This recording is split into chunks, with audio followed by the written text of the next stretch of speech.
what's your thoughts on this facial recognition stuff, which the police are deploying right now? Again, controversial, isn't it?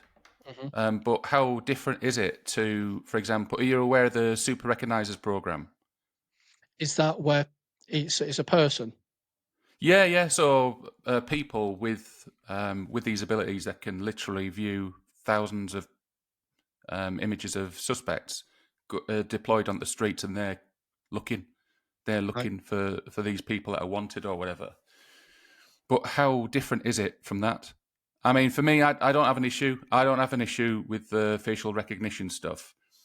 Uh, I don't have an issue with CCTV being everywhere in the high Mhm. street or whatever. I'm law abiding, so I don't have a problem. I mean, I'm sure you'll have plenty of other people that are law abiding that do have an issue with it, but for me personally, I don't. And I think any tool that we can use to apprehend offenders, then it's fair game. I think the majority of people are happy about it. There'll always be that section of the community who are not happy about it, but then you kind of have to ask why. I think I think itself it isn't a bad thing so long as it doesn't get abused.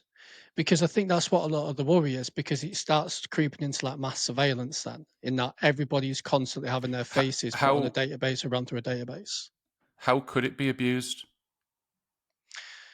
That is an interesting question. So I think it started off with serious offences if someone was wanted for something indictable. But then when we look at certain police forces want more statistics on the board, it could be okay, well, let's lower that threshold slightly to see if somebody's wanted for a much smaller offence and then people get arrested. I think there was a lad got arrested because he was wanted for shoplifting. I think I've seen that. So it's that I think as soon as you bring something in, then it is open to manipulation or being abused. And I think Yeah, that's what people are concerned about. Now, when it comes, I mean, I put this on a chat what I meant, and Bobby said that as a result of facial recognition, he managed to catch a bloke who was in his 70s who groomed a family, and he was walking the 6 year old, and oh, I remember seeing that. Remember yeah, seeing and that. he was a sex offender. So that absolutely brilliant, great, well done. Let's But use it in that senses. I think from a police perspective, from a police officer's perspective, those on the ground, it's a good thing. Think of all the outstanding suspects on a cop's job queue. It Uh-huh. could be months, months and months and months before you can get hold of the suspect.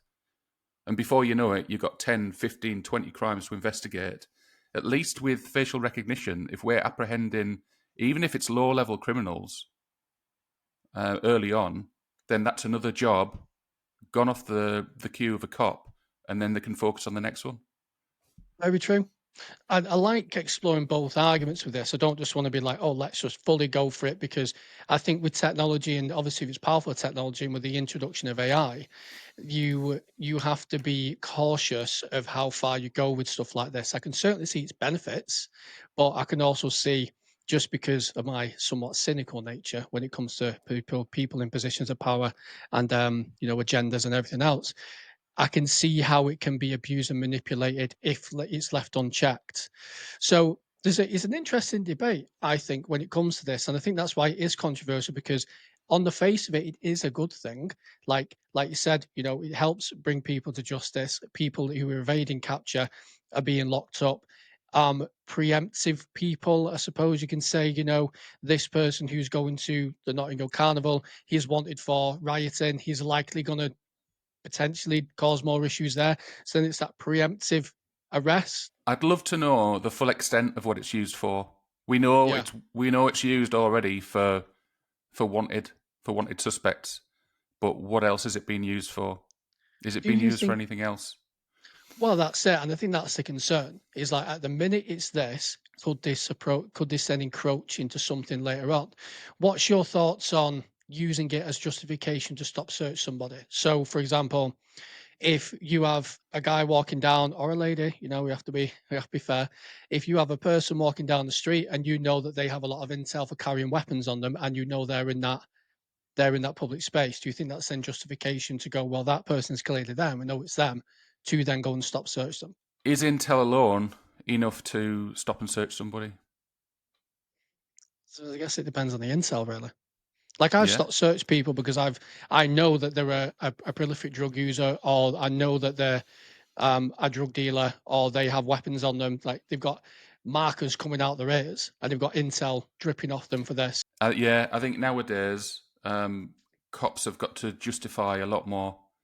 I mean, you look at some of the high-profile cases with stop and search, for example. I do think cops need more than intel to stop search somebody. Again, it comes down to.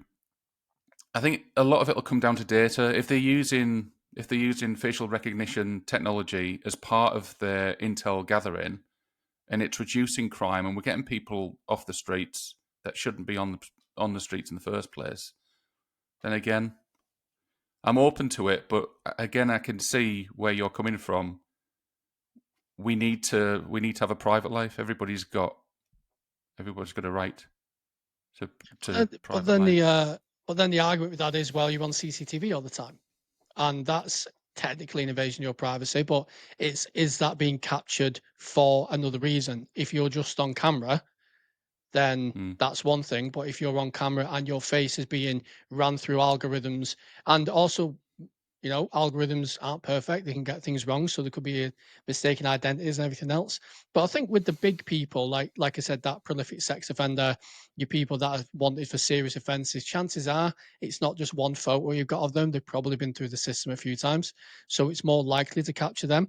So like I said, the more um for the more serious crimes and the more serious people who you want to get hold of, like your organized criminals and stuff like that, I think it's a great tool because in a crowd, you can pick that person out of a crowd and you can preemptively um, intercept. What we should do, we should submit a freedom of information request and ask all the forces what they're using it for, what exactly they're using it for.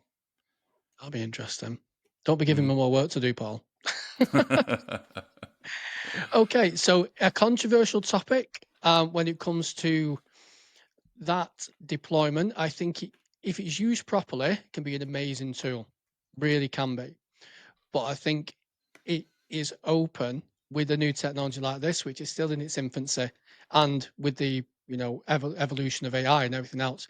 I think it could potentially, with human error and with human, I don't know, agenda, shall we say, it is open to abuse, and I hope it never gets that way.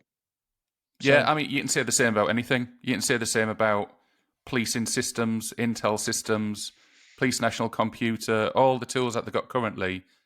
They are all open to abuse, aren't they? mhm, very You true, every all the cops have got access to all this data and equipment. It can be misused. very true. But do the pros outweigh the cons? Well, I think it's one of them. We'll just have to wait and see. And I hope that it doesn't get to the point where people do start abusing it. I hope it's used for the right reasons. But I don't know. Maybe I'm just a bit more skeptical and cynical these days. I am in my 30s after all. I've lived a bit. So,